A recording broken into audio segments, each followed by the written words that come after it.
I'm not sure why I had such high expectations. Perhaps I was naive. Perhaps I wanted to think that things might be different. However, I knew in my heart just how this would turn out. My mother's birthday meal was the beginning of it all. Hey, we're planning a big dinner for Mom's birthday at that new Italian place she loves. My sister Emily contacted me a week prior. Are you able to attend?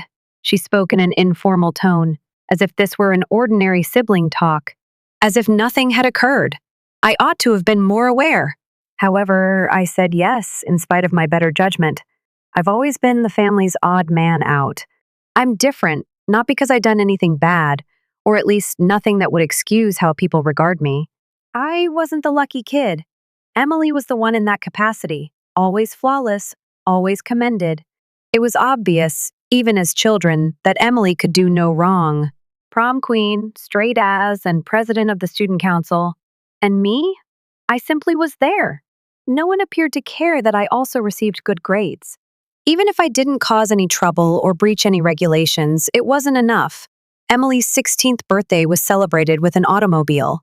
I received a gift card along with a happy birthday text. They planned a party when Emily was accepted to an Ivy League institution. They hardly acknowledged my admission to a reputable state university. Yes, I was aware of this. However, I still harbored the hope that this evening would be different. When we were getting ready for bed later that evening, I told James, my husband, about it. He could see his image in the mirror above the sink as he brushed his teeth. Do you believe I'm committing an error? I inquired. James used a cloth to wipe his lips after spitting out his toothpaste.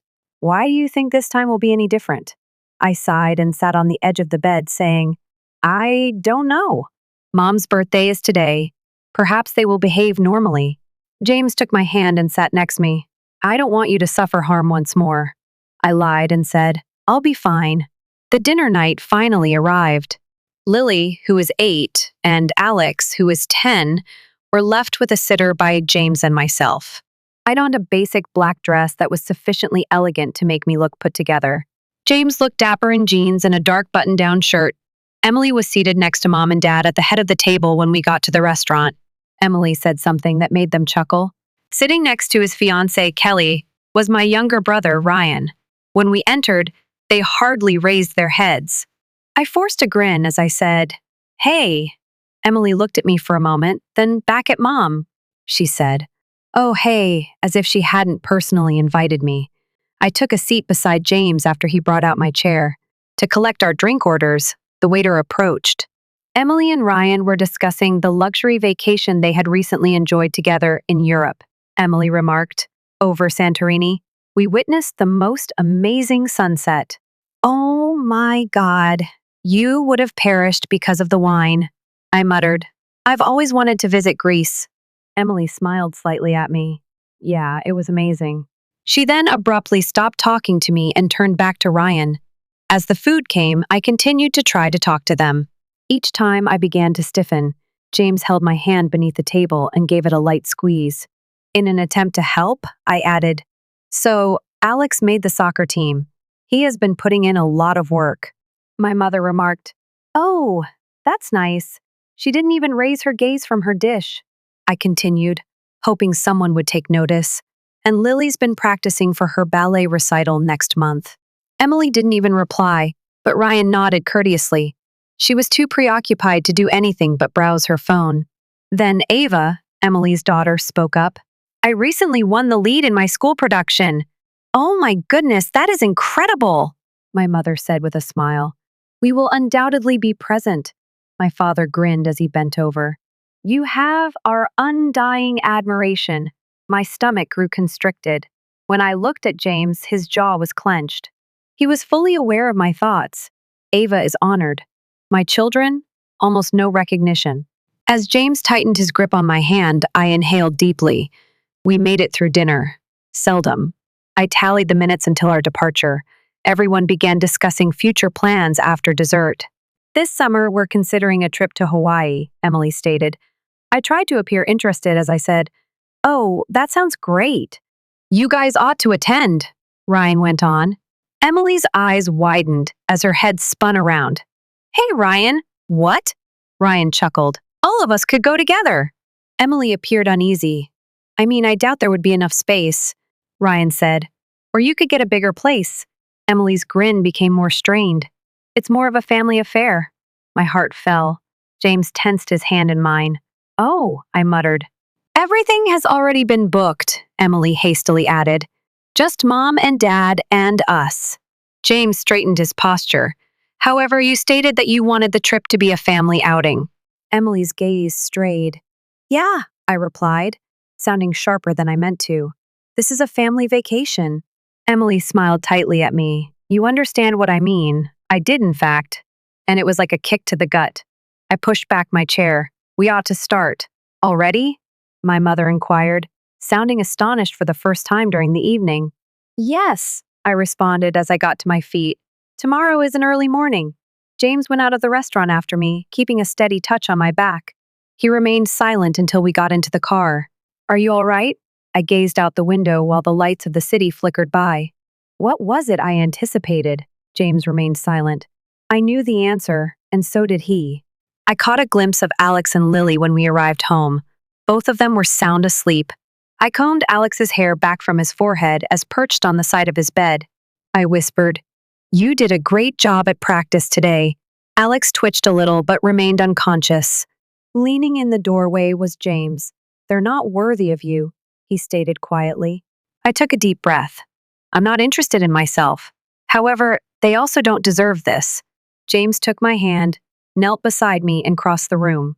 One day, they'll see it, he added. Your folks, Emily, they will understand what they have lost. I gave a head shake. No, they won't. James gave me a forehead kiss. Then screw them. I gave a small smile, but something sinister was growing within. I wasn't yet furious. I was close, though, and when did I eventually get there? They would later come to regret it. It was a week before Emily gave me a call. I anticipated it. This is how it always goes. They ignore me until they have a need. My phone was buzzing while I was folding laundry. The screen glowed with Emily's name. I briefly considered leaving it on voicemail, but my curiosity won out. With a groan, I replied. I said, Hey. Emily's voice was bright and too informal. How are you? I tossed a pair of Lily's socks into the basket and added, I'm fine. What's going on? Emily stretched out the word, and I could almost hear her grinning. Well, I have some wonderful news. I suppressed a sigh. All right. Do you recall Grandma's beach cottage then? I went cold. I felt my gut tighten. Yes, I replied slowly. I just sold it, though. Emily virtually let out a squeal. $2. 4 million! Is it not unbelievable? My mouth became parched. Hold on, you sold Grandma's home? Indeed. It was such a great deal, my goodness. I couldn't resist because the market is so insane right now. But I took a deep breath. We were both supposed to live in that house. Emily chuckled. Oh, please. You're not being serious. I was left to do it by Grandma. I yelled. No, she left it to us both. Emily's voice became piercing. It is legally mine. Grandma registered it under my name. How could she possibly do that? With my heart pounding in my ears, I inquired. Emily responded with ease. Because she trusted me to handle it.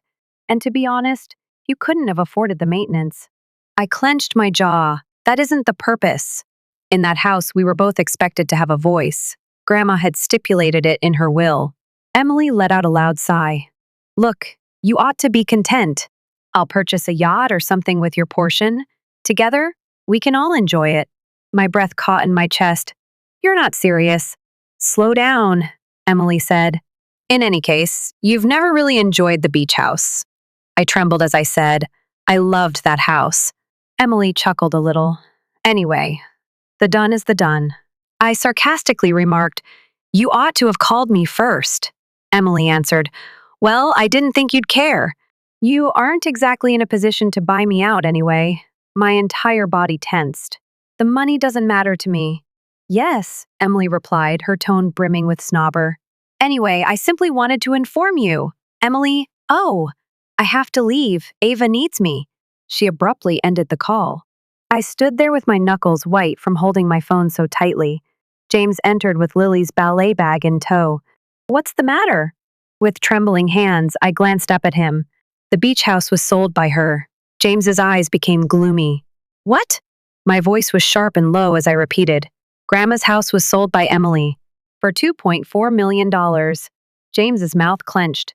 She is unable to do that. She did it already. With a somber expression, James took a seat on the couch's edge. Did Grandma truly let her handle it? I shook my head, saying no. It was meant to be divided between us. James massaged his face with his hands. We ought to consult a lawyer. I let out a deep breath. What's the point? Grandma most likely had her sign something. Or she coerced her into doing so. James's eyes became piercing. Are you certain? I paused. The problem was that I wasn't certain. A few months before to her death, I recalled going to see Grandma. She had been clear-headed and fine. She informed me that she wanted us to remain close as a family, so she was leaving the house to us both. But over the past few months, Emily had been around a lot more. I believe she deceived her, I muttered. James clenched his jaw. Then we must combat this. With my heart pounding, I took a seat beside him. Emily's parents support her. They will defend her if we press this. Are you concerned? James had a flare in his eyes. They have consistently acted as though you are unimportant. Why allow them to continue? I paused. Because I am not the focus. It has to do with Grandma. James's eyes grew softer.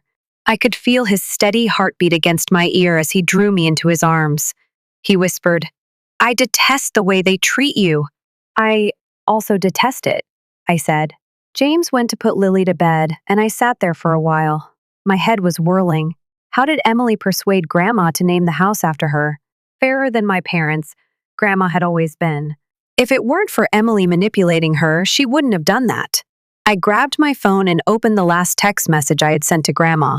Grandma, my dear, you have my utmost admiration. You'll do incredible things, I'm sure of it. Me, Grandma, thank you. I adore you. Grandma, I also adore you. Always. My chest constricted. Then I had a memory. I had gone to see Grandma at the beach house a few months before she passed away. She had been enjoying a cup of tea while watching the waves crash in from the terrace. She had declared, I'm leaving this house to you and Emily. The two of us? I had inquired. Grandma gave a small smile. You must remain near. Family is important. Do you think Emily will accept that? Grandma had whispered, She will. I'll see to that. However, what if Emily had made a subsequent change? I looked through my pictures, trying to find that beach house day. Then I noticed it, a photograph of Grandma with a cup of tea while she sat on the deck. Emily stood in the doorway in the background. The shade partially obscured her face, but her expression was stern, concentrated. I felt a pit form in my stomach. This was Emily's plan. I required clarification. I called Ryan after looking through my contacts. 3 rings later, he picked up. Hi, Ryan said. Hi, I said firmly. Were you aware that Emily sold Grandma's home? A long pause ensued. Ryan then let out a sigh. Yes, you were aware? My heart fell.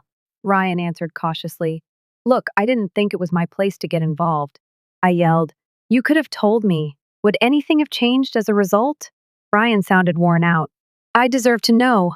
I clenched my teeth and muttered. Ryan remarked. Grandma said it was what she wanted. With rage consuming me, I closed my eyes. You think that? Ryan remained silent. I declared, I'm going to discover the truth. Ryan let out a sigh. Take caution. I'm done being cautious, I declared. After hanging up, I gazed at the picture of Emily where her face was shadowed behind Grandma. I was determined to discover Emily's exact actions. When did I do it? She would later come to regret it. That night, I was unable to sleep. That image of Emily standing behind Grandma, her face stern and calculating, kept coming back to me. How much time had she spent organizing this? In what way did she persuade Grandma to alter the deed? I had a mug of cold coffee and was seated at the kitchen table by 3 a.m, going through my messages. It was just the typical family updates. Nothing out of the ordinary. However, I couldn't get rid of the suspicion that Emily had tricked Grandma into giving her the house. James rubbed his eyes as he entered the kitchen. Not able to sleep? I said, putting my phone down. No. I can't get my thoughts to stop. James sat across from me, looking grave. We must ascertain how Emily obtained the house. Should she have deceived Grandma into altering the will? She certainly deceived her, one interrupted. But how can we demonstrate it? James bent over. We must view the documentation. Anything that demonstrates when and how things changed, such as a will or deed transfer. I let out a sigh. Emily won't simply give that to you. James's eyes became gloomy. Therefore, we must find an alternative. After a moment of hesitation, I knew the answer. Mom. James's eyebrow went up. Do you suppose she would tell you? I responded. If I push her hard enough, she'll make a mistake. Mom is constantly trying to demonstrate her knowledge. James nodded slightly to me. Then give her a shove. The following afternoon, I gave Mom a call. On the second ring, she answered, Honey! She spoke intelligently. Too much time has passed, I answered. It's been a few weeks. How are you? Oh, all right. Busy taking care of Emily in every way. Although the property selling required a lot of labor, it was worthwhile. That was an amazing deal. I clenched my jaw. Why Emily was the one selling it is still beyond me. Well, Mom remarked casually, it was her house. Since when? With a stern voice, I inquired. Mom paused. What are you saying? I assumed Grandma left it up to us both. With caution, Mom said, she did. However, things changed. My heartbeat quickened. What? Mom's voice changed, as if she was attempting to appear informal. Emily took care of the paperwork, though. As your grandma grew older, it was only logical to make things simpler. Make it simpler? I repeated as my chest began to heat up. Did Emily ask Grandma to put her name on the house, Mom? Mom paused. I'm not sure about the specifics. I shut my eyes. Mom remarked. It's not a big deal, sweetheart. Everything was handled by Emily. She has always been the one in charge. Naturally, the golden child was Emily. I was only a backup. However, why? I pushed. Why would Grandma only give Emily the house? Mom let out a sigh. Because Emily persuaded her that it was the proper course of action. My heart stopped beating. Persuaded her? Mom remarked. Well, Grandma was getting older. Emily informed her that having the house under one name would make management easier. I was ill. Grandma simply agreed. Mom responded in a contemptuous tone. Well, she didn't argue. She didn't argue, I stated unequivocally. Mom remarked. She trusted Emily. Or she was under pressure from Emily. Mom went on. Look, sweetheart, it's over now. The house has been sold. You are powerless to change it. However, she was mistaken. I could do something about it. I looked up property records online for the remainder of the day. James was browsing on his laptop while he sat beside me on the couch. Suddenly, James said, Got something. I bent forward. What? The deed transfer? James said, turning the screen in my direction. 6 months prior to Grandma's death, it was altered. My chest constricted. 6 months? James gave a nod. Emily persuaded her to sign it over at that point. Hands shaking, I flipped through the document. It was notarized and signed. Except for the timing, everything appeared to be in order. Grandma had begun to become ill 6 months before to her passing. I said, she wasn't in her right mind. James's face grew serious. Emily was aware of that. I gazed at the display. The signature didn't appear like Grandma's typical handwriting. It was wobbly and irregular. She exploited her, I murmured, my voice shaking. James tightened his jaw. We require legal counsel. However, I wasn't finished yet. I gave Ryan another call that evening. After a few rings, he responded in a cautious tone. Hi. I got right to the point when I stated, I need to ask you something. Ryan let out a sigh. Now what? I remarked. You and Emily were close during those last few months. Did you notice anything strange? What about the house? A protracted hush ensued. I said forcefully, Ryan, I'm not sure, he muttered. You are aware, I demanded. Ryan let out a sigh. See, Emily was around a lot. More than normal. Grandma also appeared. Strange. My heart pounded. How far off? Weary, Ryan said. Sometimes confused. She was receiving assistance from Emily with bills, money, and doctor's appointments. I felt sick to my stomach. And that didn't seem suspicious to you? Ryan stated. I didn't want to get involved. Why not? Ryan acknowledged. Because Emily told me to stay out of it. My breath caught. What more was said by her? Ryan paused. Grandma wanted to keep things simple, she informed me. That it would be difficult for you both to leave the house. According to Emily, Grandma asked her to take care of it. And you thought she was real? Ryan remarked. I wasn't sure what to believe. I tightened my hold on the phone. If Emily tricked Grandma into signing that house over, Ryan said. I understand, Ryan said. I believe she did. Fury growing beneath my skin, I closed my eyes. Are you aware of the location of the original will? I inquired. Ryan paused. I believe Emily is the one. She did, of course. Thank you, I answered firmly. Take caution, Ryan said. My thoughts were racing as I hung up and gazed at the wall. Emily had sold the house out from under me, deceived Grandma, and altered the paperwork. What's the worst? My parents were aware. They would allow her to do it. With shaking hands, I got to my feet. There was James in the doorway. What is it? I grabbed my keys and stated, I'm heading to Emily's. James squinted his eyes. Now? Yes, I replied in a chilly tone. I will obtain some answers. James paused. Would you like me to attend? I gave a headshake. No, it's just between her and myself. James moved in to give me a forehead kiss. Take caution. I'm done being cautious, I declared. With my pulse thumping, I ran out the door. I was not going to allow Emily to get away with crossing a line. Not now. Like I was possessed, I drove to Emily's house. My knuckles hurt from holding onto the driving wheel so firmly. Blood was thumping in my ears and my heart was thundering in my chest. My whole body was buzzing with adrenaline by the time I pulled into her driveway. Emily's house was enormous, with enormous windows and white pillars, the kind of place you could only buy after ruining your own family. I made no attempt to knock. I rang the doorbell twice and knocked on the door when she didn't answer quickly enough. Emily opened it at last, her face changing from bewilderment to slight irritation. Why in the world are you here? Pushing past her, I entered the home. We must speak. Emily shut the door after scoffing. Calm down, Jesus. What's wrong with you? I looked at her, hardly controlling the rage that was building inside of me. You are fully aware of my issue. Smirking, Emily crossed her arms over her chest. Oh, this should work out well. I moved in her direction. The residence, Grandma's home.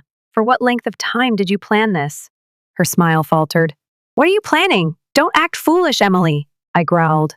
When Grandma was ill, you tricked her into signing it for you. You exploited her. Emily squinted her eyes. Be careful what you accuse, I retorted. Oh, I'm way past careful. I witnessed the transfer of deeds 6 months prior to Grandma's passing. She wasn't thinking clearly. Didn't you persuade her to alter it? Emily's mouth clenched. You don't have any evidence. Ryan is mine, I yelled. He informed me that you were constantly around, managing her money and persuading her that it would be simpler if the house was registered in your name. She was coerced into it by you. Emily's expression clouded. Ryan needs to learn how to control his speech. I chuckled icily. You're not even disputing it then? Emily's face became stern. Why ought I to? Grandma desired for me to possess it. I retorted. She wanted us to have it. She left it up to us both. A sour smirk curved Emily's lips. Yes, indeed, things do change. I moved in closer, speaking sharply. Emily, what did you say to her? How did you influence her to reconsider? Emily's eyes became piercing. You're genuinely curious? I gazed at her. Tell me. Emily's mouth quirked. Grandma felt afraid. She was concerned about what would happen to the house once she left, and her health was deteriorating. I assured her that I could manage it and that having a single name would make things easier for everyone. I persuaded her that it was the responsible course of action. My stomach turned over. You gave her the impression that I couldn't take it. Emily grinned. I didn't have to put in a lot of effort to persuade her. I was boiling with rage. You stole from me. Emily's grin widened. And how will you respond to it? I moved closer until I could feel her breath getting hot. Take it back. Emily's smile vanished. You can't. I turned to face the door and remarked, We'll see about that. Emily called after me and said, Even if you could, the house is gone. It's sold. Nothing remains to fight for. I paused and looked in her direction. That's your opinion. There was a spark of something like panic in Emily's eyes. I slammed the door behind me as I left. James was waiting in the living room when I arrived home. As soon as I entered, he got to his feet. All right? I sank into the couch and murmured. She admitted it. Grandma was manipulated by her. James's mouth clenched. Are you certain? I resentfully remarked. She essentially boasted about it. She is correct. The house has vanished. It's too late to make it right. James took a seat beside me and said, Perhaps not. I gave him a look. What are you saying? Taking out his phone, James accessed a file. I spoke with a friend who is a lawyer. We can contest the transaction, he added, provided we can demonstrate that Emily forced Grandma to sign away the house. We could pursue the funds. My heart was racing. How? James's face grew serious. We require evidence that Grandma was not competent to sign the deed. I gave a headshake. Emily was taking care of everything related to her health. If her mental condition is documented in any way, James interrupted me, the medical records will contain it. A shiver ran down my back. Do you believe Emily would have left such a trail? James's gaze sparkled. Emily is intelligent but conceited. She might have left something behind if she believed. No one would question it. My thoughts were racing as I sat back. We would require access to her medical records. James's voice was harsh as he said, Leave that to me. What are your plans? James's gaze flickered. I'll just say that I know a guy. James gave me a file 2 days later. This is unbelievable, he replied, passing it to her. With shaking hands, I opened it. Grandma's medical records, including test results, evaluations, and doctor's notes, were contained therein. James pointed at one of the documents and said, Look at this. My eyes got big. Dementia in its early stages? Cognitive decline? James gave a nod. 3 months prior to Emily having her sign the deed, this prognosis was made. She was aware, I muttered. Emily did it even though she knew Grandma wasn't mentally competent. James had a grim frown. She's with us. My chest constricted as I got to my feet. We require legal counsel. James grinned. Handled already. Tomorrow, we have a meeting. I gazed at the documents I was holding. Evidence. At last. I responded. She will not leave this alone. James gave a nod. No, she isn't. I inhaled deeply, experiencing the first wave of relief since the beginning of this nightmare. Emily believed she had triumphed. However, the game was far from done. By no means. Emily entered the lawyer's office as if she were the owner. She was dressed in her go-to designer ensemble, which included a sharp white top, fitted black trousers, and heels that clicked on the marble floor as she walked. She had exquisite hair and makeup, and there was no hint that her well-planned life was going to fall apart. She entered while I was already sitting. James sat next to me, controlled and serene, but as Emily grinned at us, his jaw tensed. Emily, who was seated across from me, exclaimed, Wow, don't you think this feels a little dramatic? I chose not to smile. Emily, please sit down. She crossed her legs, lowered herself into the chair, and rolled her eyes. All right, let's finish this up. A little later, Mr. Harris, the attorney, entered with his briefcase. An elderly man with keen eyes behind thin glasses, he was the type of person who had witnessed every trick in the book. He sat down and nodded courteously to Emily. I appreciate you being here, Mr. Harris remarked. He took out a stack of papers from the briefcase and placed them on the table. I think we all understand why we are here. Emily's grin became more strained. Isn't the house the subject of this? Mr. Harris looked from Emily to me and back again. On the basis of fresh information about your grandmother's mental state at the time of the deed transfer, your sister is contesting the sale of the property. Emily's grin disappeared. Pardon me? The medical records were slid across the table by James. These records attest to Grandma's early-stage dementia diagnosis, which was made months before you had her sign over the house. Emily's gaze flickered. This is absurd. You are not authorized to view those documents. James grinned. With the correct connections, you'd be surprised at what you can get. Emily's face went white. Mr. Harris repositioned his spectacles. Additionally, there is proof that you were in charge of her checkups and prescriptions at this time. There is a compelling argument for undue influence and coercion given her deteriorating cognitive status. Emily opened her mouth, but nothing came out. James spoke softly as he leaned forward. Emily, it's over. Her palms clenched into fists as she blinked quickly. There is nothing you can prove. I thrust another document in her direction. We can, in fact. Grandma's physician indicated that he was worried about her cognitive decline and suggested that she seek legal advice before making any significant financial decisions. You knew this. Emily's expression clouded. Have you been looking through her files? A trail was left by you, I remarked icily. And now it's back to haunt you. Emily's eyes narrowed. What are you looking for? The house is gone, I stated steadily. I want the money then. Emily's lips curled. It's not that easy. Mr. Harris gave a faint smile. In fact, it is. Given the dubious circumstances surrounding the sale, the buyer might be compelled to refund the item or the entire purchase price. Additionally, given the magnitude of the transaction, the authorities would probably be quite curious about how you made the transfer possible. Emily's breathing became labored. James reclined. Unless you'd rather be charged with a crime? Emily's face lost its color. I gazed at her. I was robbed by you, from Grandma. You will now put things right.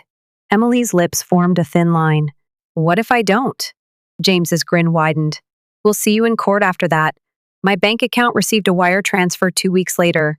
$2.4 million. The notice appeared on my phone as James and I sat at the kitchen table. All right?